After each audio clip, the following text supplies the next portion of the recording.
Inovio Pharmaceuticals is a biotechnology company focusing on the discovery, development, and commercialization of DNA medicines to treat and protect people from diseases associated with human papillomavirus, HPV, cancer, and infectious diseases including COVID-19 virus. Its partners and collaborators include Apollo Bio Corporation, AstraZeneca, AD Vaccine Biotechnology Company Limited, the Bill and Melinda Gates Foundation, CEPI, DARPA and HIV Vaccines Trial Network.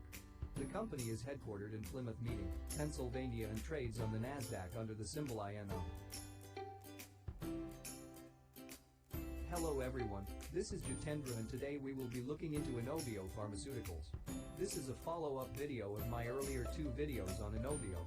We will be covering all areas from technicals, partnerships, clinical pipeline, financials, later into their brief history and conclusion. If you want me to make a presentation video on a particular stock, or any topic related to the stock market, please put it in the comments section. I would love to make it for you.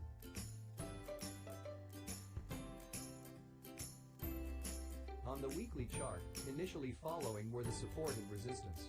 The stock took a nice U-turn at 200 moving average and entered into the next channel. The stock might continue to remain in the channel till the 8 moving average crosses over 34 moving average, after which the stock might continue to move upwards to reach final target of 15.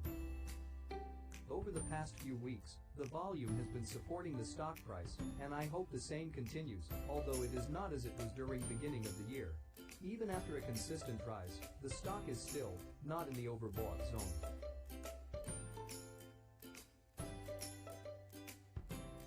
On the daily chart, the stock is forming an inverted head and shoulders pattern with following neckline. Resistance zone is drawn where the 200 moving average line is converging at the neckline. This is an important zone, and if breakout happen the stock will move fast. The target range is as follows. Even though entering Inovio stock is not recommended, but still if anyone wants to take position, keeping following stop loss is advisable. The volume has been consistent during the last several days, and again the stock is not in the overbought zone on the daily. As of now, breaking the resistance at 10 plus levels is very important. During the last video I had mentioned about 9.5 level, and that has been successfully taken out. Technical rating is more or less positive, but considering other factors I would recommend to hold Inovio and refrain from taking new positions. I would advise to please book profits at regular intervals. Even though there are bleak chances that the stock will fall below 8, buying can be done anywhere between 6.5 to 7. So that concludes my view on technicals.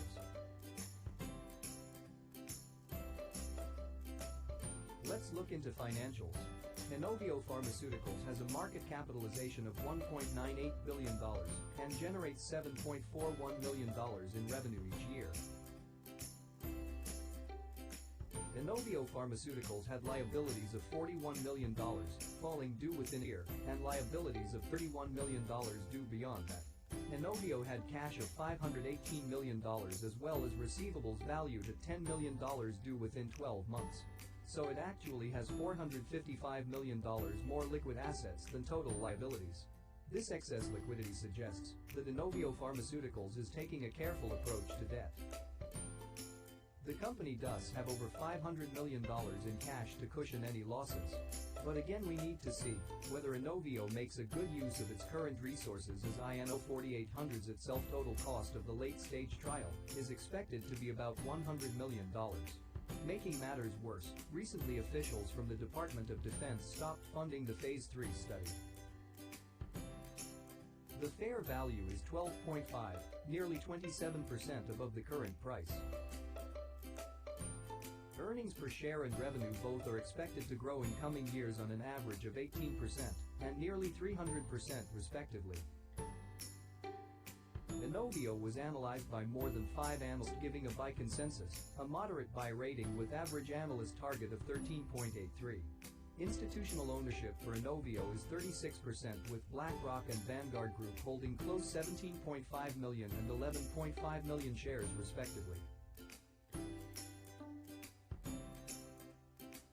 Following are Inovio's partners and collaborations for development of their product pipeline. Vaccine Biopharmaceuticals partnership for their late-stage trial of its COVID-19 vaccine candidate INO 4800. AstraZeneca, Inovio has several other cancer hopefuls, including a program with AstraZeneca in head and neck cancer and HPV. Regeneron, aggressive brain cancer glioblastoma using their PD-1 inhibitor Libtayo. International Vaccine Institute South Korea, late-stage trial of its COVID-19 vaccine candidate, INO 4800. Inovio's research and development collaborators include the Worcester Institute, the University of Texas, Fudan University, the University of Pennsylvania and the Laval University. Inovio is appreciably working hard to get approval and commercialize its INO 4800 vaccine candidate, and is not shy to enter into collaborations or agreements. Well, that will cause a huge influx of knowledge and expertise to push the project forward, but at the same time, as per a good old saying, too many cooks spoil the broth. Hope it doesn't create any issues for Inovio's plans.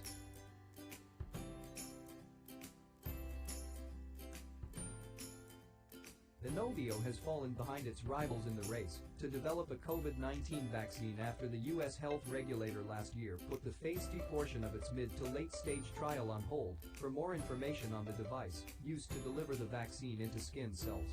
Inovio, being a small-cap biotech, knew they were against giants like Pfizer and Moderna, who were pushing hard for their mRNA vaccines. More so, sometimes more than the scientific technology, people behind it also matters.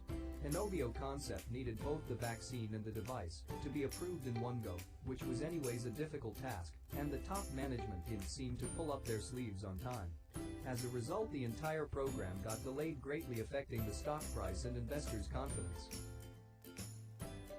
The U.S. vaccine market for COVID-19 has already slipped out of hands, but thanks to globalization, hope is still not lost for INO 4800, and thankfully, to various partner programs, I am expecting the vaccine should hit the market soon. With couple of catalysts expected during the same time, along with INO 4800 getting approved, I think there should be no stopping for Inovio. So at present the game is only wait and watch for a complete turnaround to happen. Conclusion: Inovio's market is vast, so is their clinical pipeline. I am only skeptical about the role of the management, and how are they going to take the company ahead. The best part is Inovio clearly has some powerful institutional and business partners in its corner. There are many countries around the world which are still in need for vaccines, and here is why INO 4800 can make a difference, as it is the only nucleic acid-based vaccine that is stable at room temperature with a good shelf life, all of which are important considerations when preparing for mass immunizations. The technical rating is decent, but considering their recent history, I am of an option to hold, rather than taking any new positions. Considering the current need of the hour, I wish Inovio gets their vaccine approved shortly, bringing back hopes of those investors and financiers who believe in the company.